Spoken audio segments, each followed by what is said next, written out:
Today we're going to talk about the antitrust case that's currently going on against Amazon right now.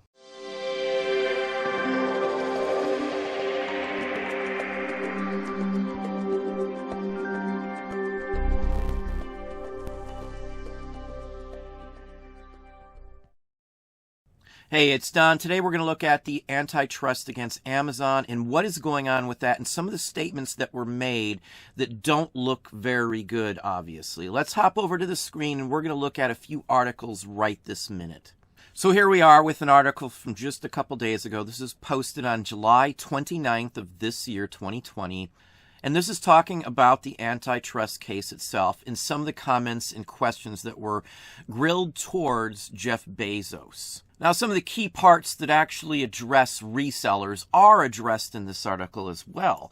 Now, if we look here, the issue that we're concerned with here is very simple. You have access to data that far exceeds the sellers on your platform with whom you compete. You have access to the entirety of sellers' pricing and inventory information, past, present, and future, and you can dictate the participation of third-party sellers on your platform. So you can set the rules of the game for your competitors, but not follow those rules yourself. Do you think that's fair to the mom and pop businesses who can sell on your platform? Now, they deny that that has happened, but just looking at the data, the information, even internal documents that have been supplied to the U.S. government for over a year now, it does not seem to be true, nor the case at what the Amazon folks are saying here. Now, coming back to Bezos' response on this. Bezos said Amazon has a policy prohibiting such use of seller data, but added, "I can't guarantee you that that policy has never been violated." That pretty much gives a blanket statement that says, well, if it happened, oh well, basically. He doesn't even know if they follow their own stated policies. I can't believe that at all. This gentleman is the richest person, I guess, on the globe from what I see. Amazon is 40% of all of e-commerce. 40% of all e-commerce. They could also be stealing products that you have created. Let's say you create something that goes like hog wild on Amazon, and then all of a sudden Amazon has their own private label of that product. That's happened all over the place. I get notices all the time just on that.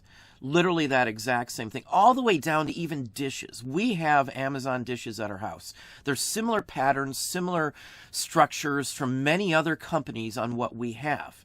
Now, it's very peculiar that Amazon out of nowhere is going to be coming in with China and things like that, had they not had the information and knowledge that it's selling based on their own third-party sellers. Again, that's an unfair advantage in anybody's book whatsoever. No, people are going to say, of course they're doing it. Well, obviously they do stuff like that. His own admittance that, he can't guarantee it hasn't happened. How much hasn't it happened? For all we know, it happens all the time in every item that they decide to sell. That's a blanket statement. That's literally doesn't mean much other than, yeah, it's happening. That's all it proves to me. Now, it goes further, and Amazon's treatment of third-party sellers was clearly at the center of the House's inquiry and will almost certainly factor in a separate investigation that the Federal Trade Commission is conducting. So we are part of this whole investigation. They're trying to see if they're treating us like normal people or they're using us to better their own selves. Now, there's other allegations in here that during this pandemic, they've been making a ton of money by still shipping out non-essential items that were their own private brand, not doing anything for third party, but only themselves. Now, there's some evidence to that from all the pages and articles I've read. So it looks like, they're bettering themselves, increasing their own bottom line again, and their own pocketbooks through us again. Literally us, literally third-party sellers. So it's literally, we're the center of part of this antitrust. We sell on Amazon ourselves. I know many others do as well.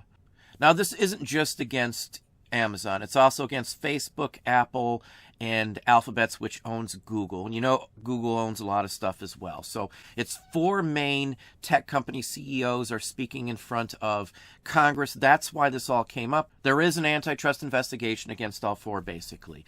Now, here's another one brought up by Representative Scanlon, a U.S. representative here. She's asking about a controversial price war between Amazon and Diaper.com that ultimately ended in Amazon acquiring the competitor's company and then shutting it down.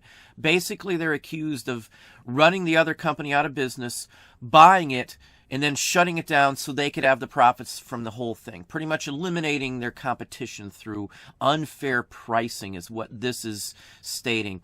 Now, it goes into a little more detail in here. They're claiming Amazon lowered prices in diapers to drive the competitor out of business and then raised them, basically bought them and destroyed them, got rid of them. And then they returned to the regular pricing scheme they had been doing once that threat was eliminated. Once Diaper.com was gone, they were fine to charge or do whatever they wanted. Again, these are antitrust issues. These are on the borderline of monopolies, of controlling one specific industry themselves without letting anybody else into it. Now, on the Amazon front, their statement, and it's pretty much just propaganda from what I personally read from this. It's something a PR firm probably went over. It's probably well orchestrated, maybe written by a whole bunch of people with, who knows what. Again, this is my opinion. This is usually what most companies do. One person doesn't just sit down and write a statement for a multi-billion-dollar company, as most of you should know anyway.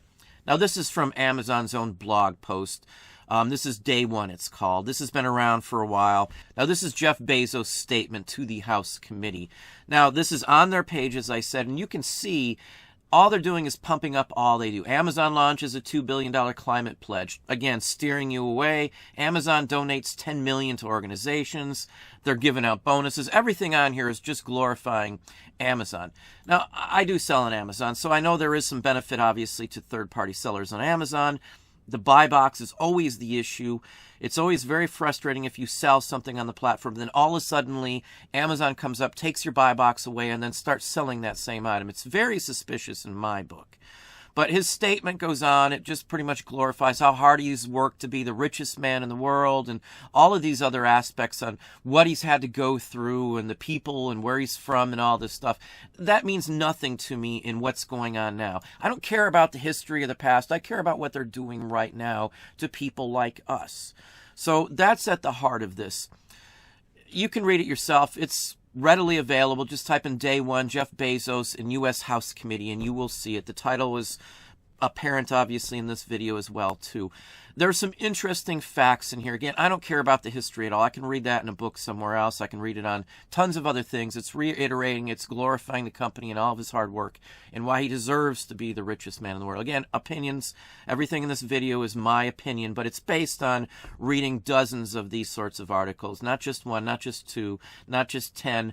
Probably more than 20 of these sorts of articles I've read, trying to get a good overall judgment on all of this. And again, you can read this all yourself.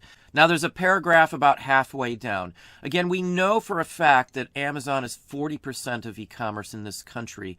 They're quoting numbers, trying to justify everything in here. Amazon accounts for less than 1% of the $25 trillion global retail market. They're trying to stretch it out globally. To me, it doesn't matter what the global market is. It matters what the U.S. market is, because that's what we directly work with. I don't work with the global market as an individual here in this country. Neither does most everybody here, especially third-party sellers. You're mostly dealing with Amazon, a U.S. company, and have U.S. interest invested. 40% is a huge number. That's not mentioned in here anywhere that I can find, which is kind of almost hiding the fact and making it look like they're less important than they are, less of a market share than they are. Again, this is a U.S. issue. This isn't talking globally. They're quoting global figures to try and lessen the issue here to them. Again, opinions, you can read into it what you want, but I can't see how you wouldn't come with that expectation on what they're doing. And they're saying less than 4% of retail in the U.S. is what they account for. Again, just overall retail. But they're an online company. Why are they including retail in general, brick and mortars, when they're a online-only company? Again, they're only giving us the 4% of all of retail, even though they're not part of the entire section of brick and mortar. So again, they're steering us away from it. But the biggest takeaways in here is when they're talking about their competitors, who they worry about, who they have to fight and challenge: Target, Costco, Kroger's, and Walmart. eBay's not even mentioned. None of the other online reselling sites are even mentioned. They're so far down the chain in Amazon's eyes, those are the ones they mention. Not only do they mention Walmart, though, once, it's all over in this paragraph directly addressing the Walmart issue. I'm a seller on Walmart. We have a Walmart account, so knowing your competitors and stuff is always good as well too. But they're considering Walmart a competitor because Walmart has retail, brick and mortar stores, which they do not. Now this could be a sign that that's where they might be moving, which I wouldn't doubt for a minute that Amazon would jump into there and try and crush Walmart if they thought they could do that. Walmart dominates the discounter, so to speak, big, massive supermarket, big box stores. Walmart's one of the biggest players in this country, very obviously. Now, the only other competition that they mention in here is something that I've started to use as well. They talk about Shopify and Instacart. Shopify specifically is named in here, while I can't find eBay mentioned in this entire thing at all. So again, this is another reason why Shopify is going to play a key part. Amazon is calling them out directly in this article here. So in the statement from Jeff Bezos. This is just the basics on this issue. If you really want to know what's going on in some of the accusations, it's all over the net. You can actually read some of the House committee statements and posts about what was claimed and why the antitrust was opened against these 4 companies, again, including Amazon as well. This should have you a little concerned if you've created your own product and have it for sale on any type of platform at some point. Amazon at this point can't acknowledge that they didn't do it. They're saying that yes, it could have happened. They're not even giving us a percentage. For all we know, again, it could have happened in every case of the times that they open up their own private brand and then kill the buy box where it's only them getting the buy box. Obviously, if you sell your own products over someone else's, you're always going to make more money. Their bottom line is to basically crush the competition, so why wouldn't they do that with third parties? They even acknowledge in here that third parties are 60% of their actual inventory at this point. So do they want that 60% to be in their favor? I would imagine so, and I would imagine yes. Now, as he can't admit that it's not happening, they definitely could be using your data, your sales history, what you're selling it for, your average inventory, what you plan on bringing in. They've got everybody's data for 40% of all of retail in this country. They can dictate what goes on. They can run almost anybody out of business with that form of data. 40% of all of this country's e-commerce goes through Amazon. eBay's like 5 or 6%. So they're not even worried about eBay. So for those third-party sellers, I would definitely pay attention to this specific case going on. It could mean many big changes that are forced upon Amazon for competition-wise and other things as well. So anyway, that's what I have for you today.